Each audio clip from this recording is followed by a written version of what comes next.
नमस्कार, मी श्रीधर जोशी. आपण पाहतात व्हिडिओ चॅनल कर्मचारी मित्र.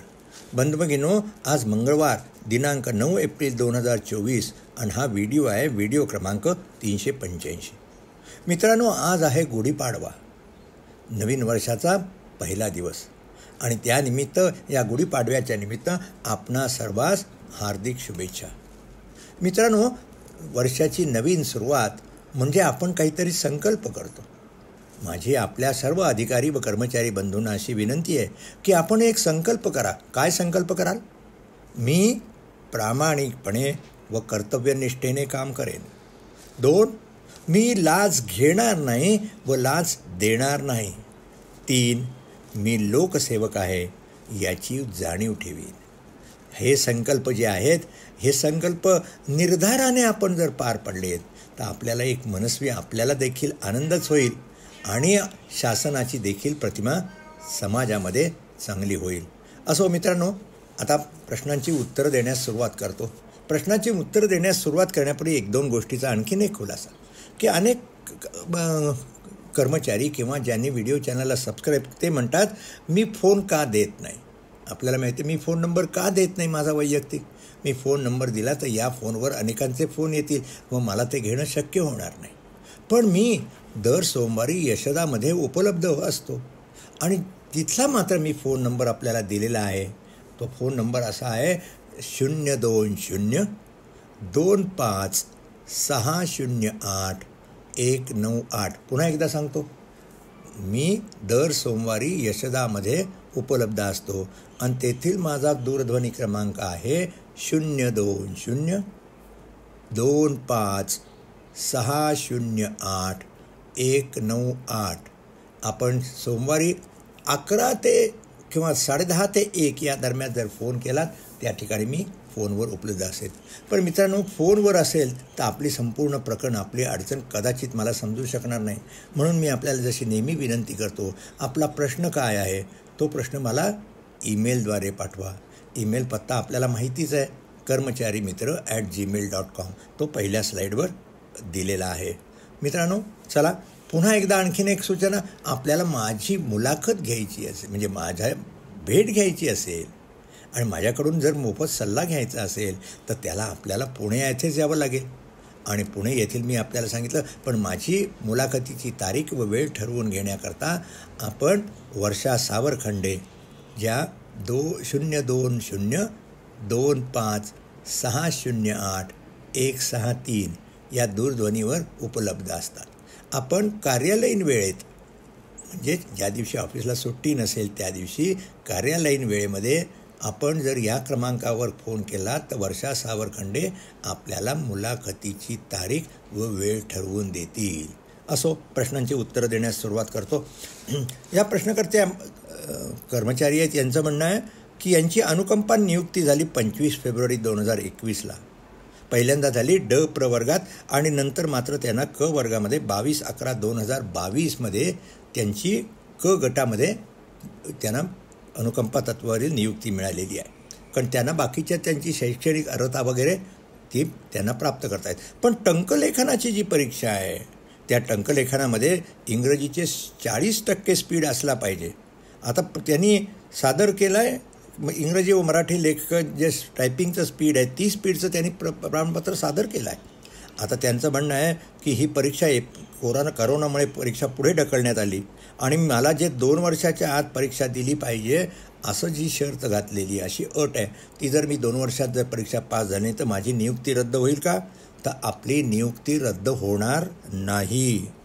फक्त काय होईल, आपण जर परीक्षा पास झाला नाही 40 स्पीडची आणि तसं प्रमाणपत्र सादर केलं नाही तर आपल्याला जी वार्षिक वेतन वाढ असेल ती मात्र मिळणार नाही.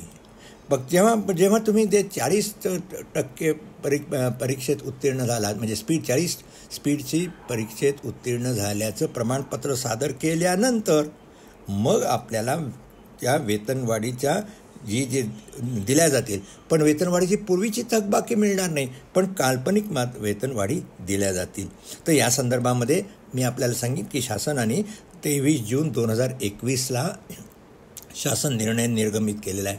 हा शासन निर्णय मी या गुगल ड्राईव्हवर अपलोड करून त्याची लिंक या व्हिडिओसोबत दिलेली आहे. हा आपण जर शासन निर्णय डाउनलोड करून घेतला की आपल्याला निश्चित लक्षात येईल की आपल्याला दिलेली अनुकंपांत नियुक्ती रद्द होणार नाही, पण आपण परीक्षा उत्तीर्ण झाल्यावरच आपल्याला वेतनवाढी मिळतील, आधी मिळणार नाही. चला पुढच्या प्रश्नाला. मी गेल्या वेळेस यांना सांगितलं हे माजी सैनिक आहेत, हे त्यांची तलाठी म्हणून हे कोल्हापूरमध्ये त्यांची नियुक्ती झाली. त्यांची महसूल विभागामध्ये पे फिक्सेशन वगैरे झालं आहे. त्यांचं म्हणणं हे पे फिक्सेशन केलेलं बरोबर आहे का? कारण त्यांना जो पगार वगैरे मिळत होता आर्मीमध्ये 38,100 MSP मिळत होता वगैरे, एकंदर 3,000 म्हणजे मिळत पगार होता, तर त्याप्रमाणे केलेलं पे फिक्सेशन बरोबर आहे का? तर या संदर्भात माझे मोफत सल्ला कक्षातले जे सहकारी आहेत, जे पूर्वीचे सेवानिवृत्त लेखा अधिकारी आहेत, त्यांनीही हे पे फिक्सेशन तपासलं आणि आपलं केलेलं पे फिक्सेशन बरोबर आहे. मी देखील या संदर्भातील शासनानं निर्णयाचे पाहिले आणि खात्री केली की आपल्याला दिलेलं केलेलं पे फिक्सेशन बरोबर आहे. चला प्रश्न क्रमांक 3. या प्रश्नाचं म्हणणं हे न्याय सहाय्यक वैज्ञानिक प्रयोगशाळामध्ये संचालनालयामध्ये 5 वर्ष कार्यरत होते आणि त्यानंतर मात्र तलाठी म्हणून नियुक्ती झाली. आता तिथून त्यांनी इकडे परीक्षा तलाठी देताना नाहरकत प्रमाणपत्र वगैरे घेतलं होतं. आता यांचं म्हणणं की ही जी मी 5 वर्ष न्याय सहाय्यक वैज्ञानिक प्रयोगशाळेमध्ये सेवा केली होती ती पदोन्नतीसाठी किंवा ती पदासाठी ग्राह्य धरली जाईल का? तर या संदर्भात की आपण जो केलेला अर्ज जेव्हा तलाठी पदासाठी जो केलेला अर्ज विहित मार्गाने अर्ज केलेला असेल आणि आपल्या जी नियुक्ती न्याय सहाय्यक वैज्ञानिक म्हणून होतात आणि तलाठीची जी नियुक्ती झाली याच्यामध्ये 24 तासापेक्षा जर अधिक खंड नसेल तर आणि नामनिर्देशनापूर्वीचे म्हणजे न्याय सहाय्यक वैज्ञानिक प्रयोगशाळा वैज्ञानिक म्हणून जे होतात त्याची वेतन श्रेणी आणि तलाठी या पदाची जर वेतन श्रेणी समकक्ष असेल, सारखी असेल, तर मात्र मग आपल्याला आपण केलेली पूर्वीची सेवा कालबद्ध पदोन्नतीसाठी निश्चित धरली जाईल. या संबंधीचा शासनाने 19 जानेवारी 2013चा शासन निर्णय, तो नेहमीप्रमाणे हा शासन निर्णय मी गुगल ड्राईव्हवर अपलोड करून त्याची लिंक दिली आहे. हा न्याय निर्णय आपण डाउनलोड करून घ्या. आपण पाहिलात की आपल्याला लक्षात येईल की नेमका आपल्याला लाभ मिळणार आहे किंवा नाही. प्रश्न क्रमांक 4. यांचं म्हणणं हे पोलीस खात्यात आहेत, 90 दिवस सिख रजेवर होते, त्यामुळे त्यांना साधिकच 3 महिने विना वेतन दिलं आणि 1 वेतनवाढ थांबवली. मी मॅटमध्ये जाऊ काय? या प्रश्नकर्त्यांना मी एवढंच सांगेन की प्रश्न क्रमांक 6. या प्रश्न क्रमांक 6 हा प्रश्न आहे, हे जिल्हा परिषद बीडमध्ये काम करत होते किंवा आहेत. त्यांचे 4/10/1985 हे क्लास 4 होते. 17/4/97 हे कनिष्ठ सहाय्यक झाले. 29/1/2009 वरिष्ठ सहाय्यक झाले. 31/5/2018 ते सेवानिवृत्त झालेले आहेत.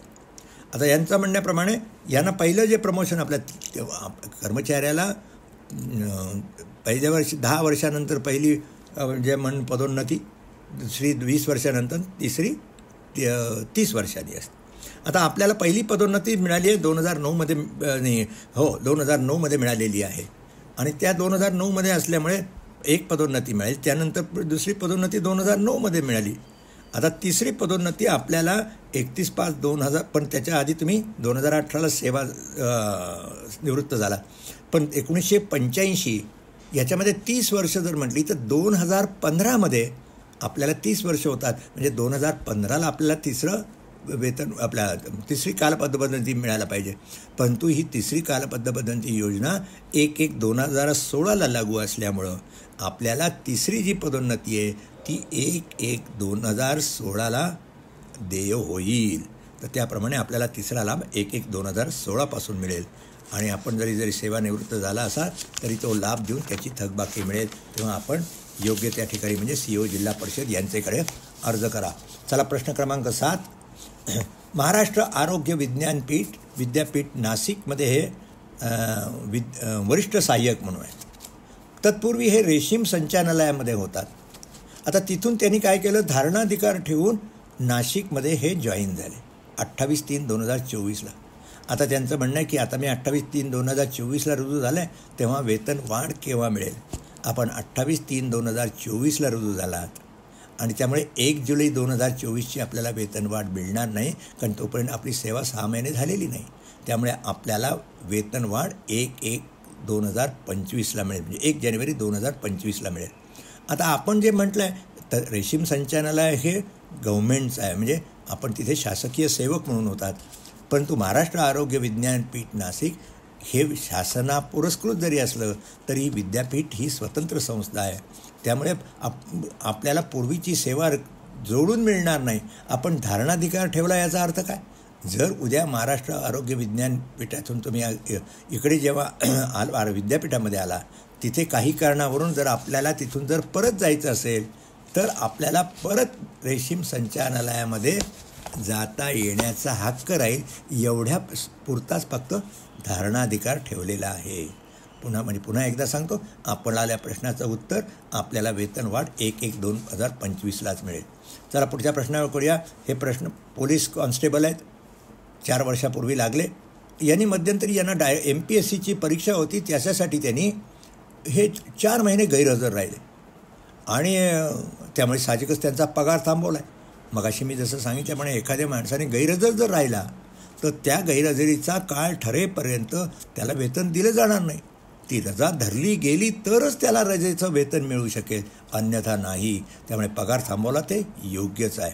आपण म्हणतात परीक्षेला बसण्यासाठी परवानगी मिळाली, पण परवानगी अधिक मिळालेली नाही. परवानगी घेणं आवश्यक होतं, पण अजून तरी परवानगी मिळालेली नाही. आता त्यानिमित्त आपण गैरहजर आहात म्हणून आपण आपल्याविरुद्ध प्राथमिक चौकशी सुरू केली, पण आपण त्या ठिकाणी देखील गेला नाहीत आणि मग साहजिकच आपलं निलंबन झालं. आणि निलंबन झालं ते योग्यच आहे. तुम्ही जर कामावर येत नसाल, प्राथमिक चौकशीला हजर राहत नाहीत, त्यामुळे निलंबन झालेलं दिसतं.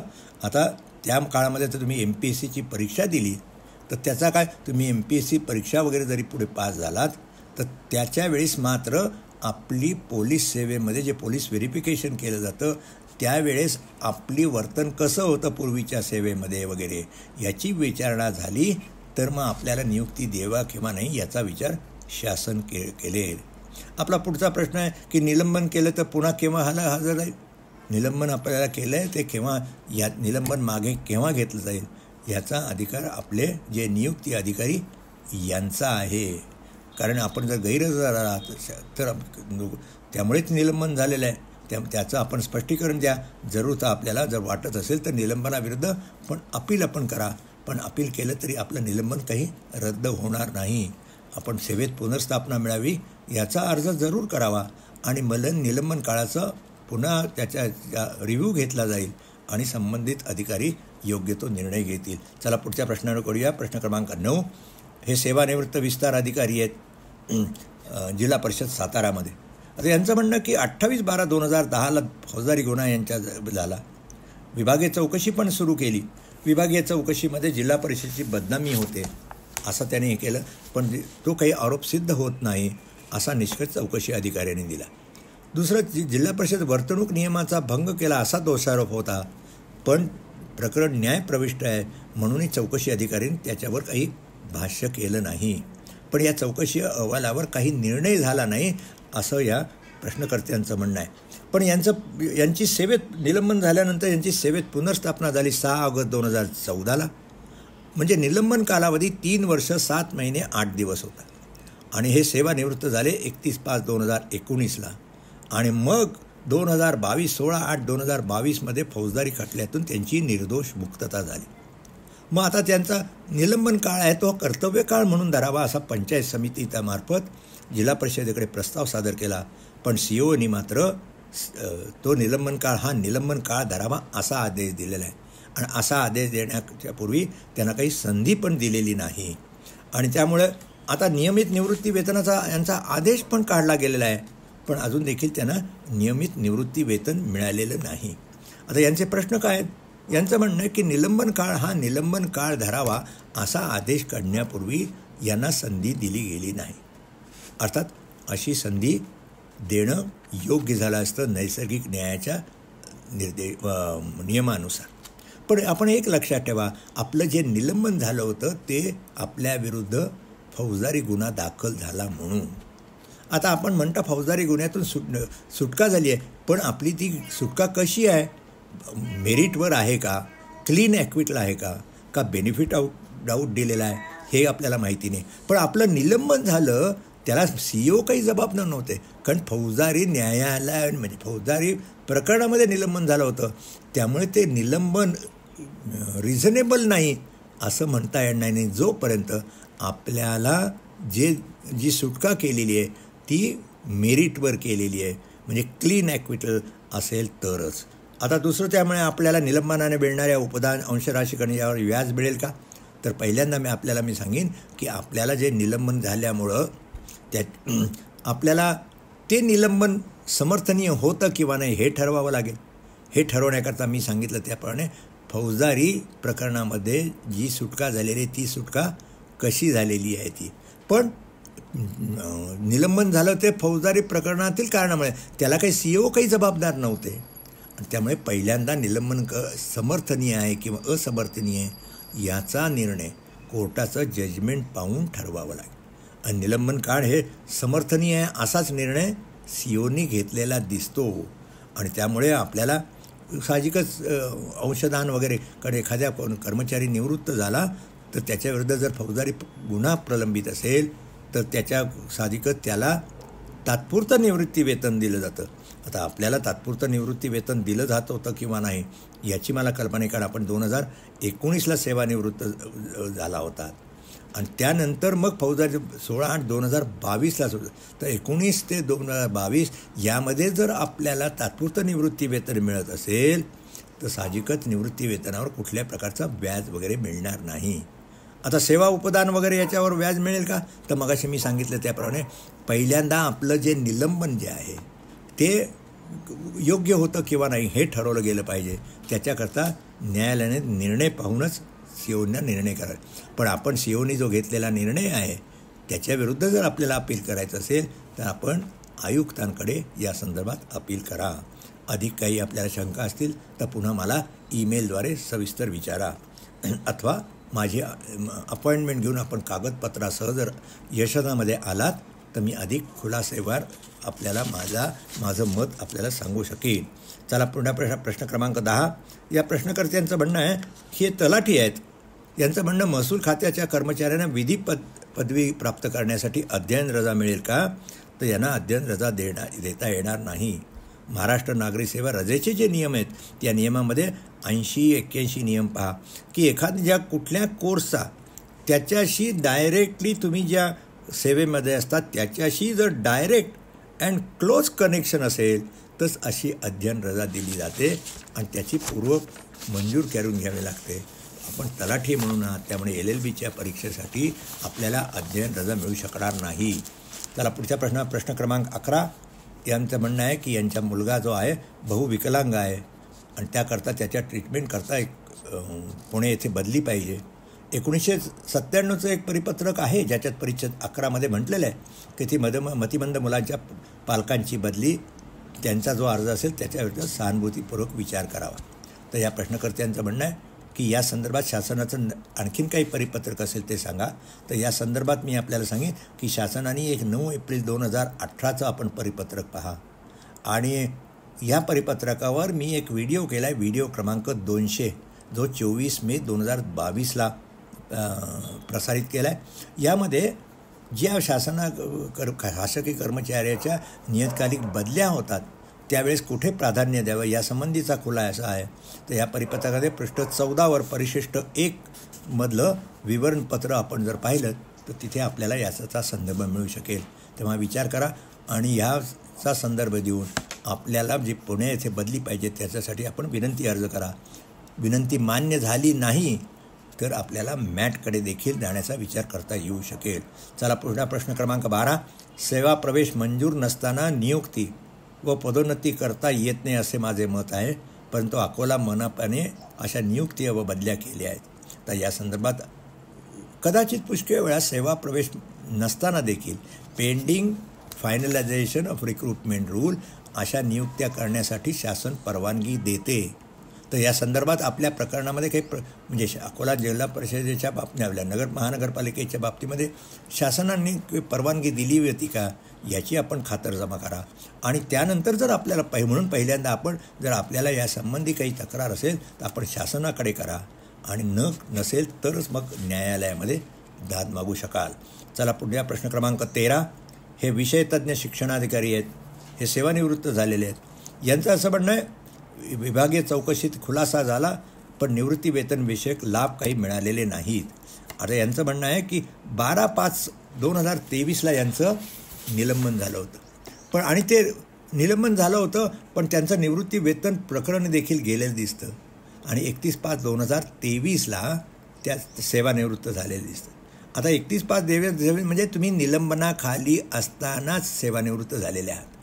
त्यामुळे आपलं निवृत्ती वेतनाचं प्रकरण जरी पाठवलं असेल तरी आपलं जेव्हा तुम्ही सेवानिवृत्तीच्या तारखेला आपण निलंबनाखाली होतात म्हणजेच आपल्याविरुद्ध विभागीय चौकशी सुरू होती आणि ज्या कर्मचाऱ्याविरुद्ध विभागीय सेवानिवृत्तीच्या दिनांका विभागीय चौकशी असते त्याला फक्त तात्पुरतं निवृत्ती वेतन मिळतं, सेवा उपदान मिळत नाही. तेव्हा आपल्याला तात्पुरतं निवृत्ती वेतन मिळतं आहे किंवा नाही. दुसरं म्हणजे आपल्याला देय काय, तात्पुरतं निवृत्ती वेतन. आपला जो GPF असेल ती रक्कम आपल्याला मिळेल आणि त्याचबरोबर अर्जित रजा रोखीकरण असेल ते देखील मिळेल. आणि त्यानंतर आपल्या जर जी विभागीय चौकशी असेल ती फायनलाईज झाल्यानंतर म्हणजे त्याच्यावर आपलं उत्तर वगैरे घेऊन काय जो शासन निर्णय काय झाल्यानंतरच आपल्याला नियमित निवृत्ती वेतन मिळू शकेल. तोपर्यंत आपल्याला तात्पुरतं निवृत्ती वेतन मिळेल. चला पुढचा प्रश्न करूया. प्रश्न क्रमांक 14. त्यांचं म्हणणं एखाद्या कर्मचाऱ्याने आपल्या संस्थेत प्रशिक्षण घेणाऱ्या प्रशिक्षणार्थीच्या अंगावर धावून जाणे ही गैरवर्तणूक आहे का? ही निश्चितच गैरवर्तणूक आहे. संस्थेने अशा कर्मचाऱ्याविरुद्ध तातडीने कारवाई करणे आवश्यक आहे. पुढचा प्रश्न पोलीस सेवा पुस्तकात शिक्षेची नोंद कोणी करावी, विभागीय चौकशी लिपिकाने का आस्थापना लिपिकाने? ही सेवा पुस्तक करण्याची जबाबदारी ही आस्थापना लिपिकाची आहे. त्यामुळे विभागीय चौकशीमध्ये झालेली जी शिक्षा आहे त्याच्या शिक्षेचा जो आदेश असेल तो आदेश विभागीय आस्थापना विभागातल्या लिपिकाने त्याच्याकडे आल्यावर त्या शिक्षेच्या आदेशाची नोंद सेवा पुस्तकात घेण्याची ही आस्थापना लिपिकाची जबाबदारी आहे. परवा मी गेल्या वेळेस सांगितलं की माझा शुक्रवारी व्हिडिओ प्रसारित करता आला नाही कारण मग मी 4 आणि 5 तारखेला इथे एक प्रशिक्षण होतं चौकशी अधिकाऱ्यांसाठी आणि तिथे मी व्याख्यान देण्याकरता गेलो होतो. या प्रश्नकर्त्यांनी केव्हा एक भाष्य केलं आहे की त्या प्रशिक्षण वर्गाचं सरळ प्रसारण केलं असतं तर सादरकर्ता अधिकारी व अपचारी यांना उपयुक्त झालं असतं. अगदी यांनी भाष्य केलेलं ते बरोबर आहे, पण हे असं सरळ प्रसारण करण्याची जबाबदारी यशदाची आहे आणि अशा वेळी त्या ठिकाणी असलेली यंत्रणा देखील यासाठी आवश्यक असते. पण असं जेव्हा पुढे प्रशिक्षण वर्ग होईल त्याचं डायरेक्ट सरळ प्रसारण करण्यासंबंधीची जी सूचना आहे त्याची मी नोंद घेतलेली आहे. पुढचा प्रश्न वेळा. प्रश्नकर्त्यांचं म्हणणं आहे की मूळ वेतनावर आणण्याची शिक्षा दिल्यानंतर पुढील वेतनवाढ देय आहे का? पुढील वेतनवाढ निश्चित देय आहे. कर्मचाऱ्याला वेतनवाढ म्हणजे 1 वर्ष सेवा झाली की त्याला ही वेतनवाढ देणं जरूरच आहे नियमाप्रमाणे. जोपर्यंत ही वेतनवाढ थांबवली जात नाही आपल्याला मूळ वेतनावर आणलेलं आहे पण पुढची काही वेतनवाढ देऊ नये असा कुठलाही आदेश नाही. त्यामुळे आपल्याला निश्चितच पुढील वेतनवाढ देय आहे. चला पुढचा प्रश्न. या प्रश्नकर्त्यांचं की मला भेटण्यासाठी कुठे यावे लागेल? प्रश्नकर्त्यांना मगाशी मी सुरुवातीला सांगितलं की मला आपल्याला जर भेटायचं असेल तर आपल्याला पुणे येथे यशदामध्ये यावं लागेल. त्यासाठी माझ्या मुलाखतीची तारीख व वेळ ठरवून घ्यावी लागेल आणि त्याच्यासाठी वर्षा सावरखंडे यांच्याशी संपर्क करा. कार्यालयीन वेळेमध्ये त्यांना फोन करा. त्यांचा फोन क्रमांक आहे 02025608163. पुढचा पाहूया. सोमवारी फोन केल्यास अपॉइंट मिळेल का? दर सोमवारी मी साधारणपणे 3 ते 4 लोकांना भेटतो. त्यामुळे आधी लोकांनी जर काही माझ्या मुलाखतीची तारीख ठरवून घेतली असेल तर त्याचा विचार करून आपल्याला मुलाखतीची तारीख व वेळ दिली जाईल. चला प्रश्न क्रमांक 20. निलंबन काळात सक्षम अधिकारी यांचे परवानगीशिवाय कार्यालय सोडू नये याचा अर्थ दररोज हजेरी लावणे आवश्यक आहे का? हे प्रश्नकर्ते कुठल्या खात्यात मला काम करतात मला माहिती नाही, पण पोलीस खात्याच्या व्यतिरिक्त इतर विभागात जर ते काम करत असतील तर त्यांना निलंबन काळामध्ये मुख्यालयात हजर राहावं, पण त्यासाठी दररोज कार्यालयात येण्याची आवश्यकता नाही. याच्या संबंधीचा खुलासा सामान्य प्रशासन विभागानं त्यांच्या वेबसाईटवर एक फ्रिक्वेंटली आस्क क्वेश्चन म्हणजे वारंवार विचारलेल्या जाणाऱ्या प्रश्नामध्ये केलेले आहेत. आता हा जो केलेला खुलासा आहे तो मी खुलासा गुगल ड्राईव्हवर अपलोड केलेला आहे आणि त्याची लिंक या व्हिडिओसोबत देखील दिलेली आहे. थोडक्यात जर आपण पोलीस खात्याव्यतिरिक्त कर्मचारी असाल तर आपल्याला निलंबन काळामध्ये मुख्यालयात हजर राहावं लागेल, पण दररोज कार्यालयात येण्याची आवश्यकता नाही. पोलीस कर्मचाऱ्यांच्या बाबतीमध्ये मात्र तसं नाही, त्यांना मात्र यावं लागेल, कारण त्यांना ड्रिल वगैरे या ज्या गोष्टी असतात त्या कराव्या लागतात. चला आजच्या शेवटच्या 21व्या प्रश्नाकडे येऊया. यांचं म्हणणं आहे की यांच्याविरुद्ध प्राथमिक चौकशी झाली आणि कारण स्टॉक व्हेरिफिकेशन जे केलं त्याच्यामध्ये खूप साहित्य कमी आढळलं आणि त्यामुळे साहित्य जे शॉर्टेज होतं त्याची भरपाई करून घेतली. पण 2 महिन्यानंतर त्याच तक्रारावरून प्राथमिक चौकशी केली, आता निलंबन केलेलं आहे. हे योग्य आहे का? कर्मचाऱ्याला निलंबन का केलं जातं की त्याच्याकडून काहीतरी गंभीर स्वरूपाची गैरवर्तणूक झालेली आहे आणि त्या गैरवर्तणुकीच्या आधारे चौकशी अंती त्याला काढून टाकले जाण्याची शक्यता, म्हणजे डिसमिसल किंवा कामावरून काढून टाकणे दिल्याची शक्यता असेल ते. दुसरा महत्त्वाचा उद्देश की या काळामध्ये त्यांनी काही त्याच्याकडचे जे कागदपत्र असतील त्याच्यामध्ये काही फेरफार करू नये आणि त्याबरोबर तिथले जे साक्षीदार असतील त्यांना देखील काही फितवू नये, म्हणजे त्याच्यात काही त्यांनी साक्षीदारांना काहीतरी सांगून त्याच्या विरुद्ध ते साक्ष देणार नाही यासाठी काही करू नये म्हणून कर्मचाऱ्याला निलंबन केलं जातं. पण आता आपल्याला जर निलंबन केलं आहे तर या संबंधी आपण ज्यांनी निलंबन केलं त्यांचे जे वरिष्ठ अधिकारी त्यांच्याकडे निलंबनासाठी आपण अपील करा. त्याचा काय निर्णय होतो तो पहा आणि नंतर मला जी प्राथमिक चौकशी केली त्याचा अहवाल वगैरे काय दिला आणि अपिलात काय निर्णय होईल जर आपल्या विरुद्ध झाला तर मग मला पुन्हा माझ्याकडून सल्ला मागा. मग आपल्याला अपिलात जावं म्हणजे मॅटमध्ये जावं किंवा यासंबंधी मी आपल्याला सल्ला देईन. आता आपल्याला जर निलंबन केलं असेल तर निलंबन काळात 90 दिवसांमध्ये आपल्याला दोषारोपपत्र वगैरे दिलं जातं का हे आपण मात्र पहा. 90 दिवसाच्या आत दोषारोपपत्र दिलं नाही तर आपल्याला सेवेत पुनर्स्थापना करावी अशा संबंधीचा देखील शासन निर्णय आहे. त्याची चर्चा पूर्वी देखील मी केली आहे. मित्रांनो, आता येथेच थांबण्यापूर्वी मगाशी थोडा काहीतरी या व्हिडिओ करताना एक थोडंसं इंटरप्शन झालं होतं 1-2 मिनटाचं, पण ते आपण ते लक्षात घ्याल आणि हा संपूर्ण व्हिडिओ ऐकाल आणि व्हिडिओ जर आवडला असेल तर लाईक करा, शेअर करा, इतरांना फॉरवर्ड करा आणि महत्त्वाचं कर्मचारी मित्र या व्हिडिओ चॅनलला सबस्क्राईब करा. पुन्हा एकदा सांगतो की माझे पूर्वीचे व्हिडिओ पाहायचे असतील तर त्या व्हिडिओ पाहण्याकरता आपण कर्मचारी मित्र या व्हिडिओ चॅनलला सबस्क्राईब करणं आवश्यक आहे आणि त्याचबरोबर सबस्क्राईब केल्यानंतर तिथे जे बेल आयकॉन असेल त्याच्यावर क्लिक करा, म्हणजे प्रत्येक नवीन व्हिडिओ प्रसारित केल्यावर आपल्याला त्याचं नोटिफिकेशन मिळेल. आता सबस्क्राईब करण्यापूर्वी जर जेव्हा माझ्या व्हिडिओ चॅनलवर कसं जायचं याच्याकरता गुगलवर आपण पहा YouTube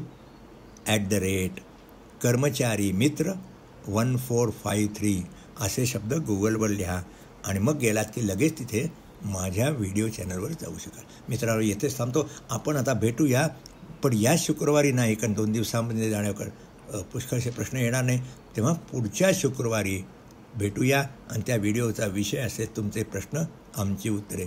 त्यामध्ये शक्य झालं तर एखादा नवीन व्हिडिओ मी जरूर करीन. आता येथेच थांबतो. पुन्हा भेटूया. धन्यवाद.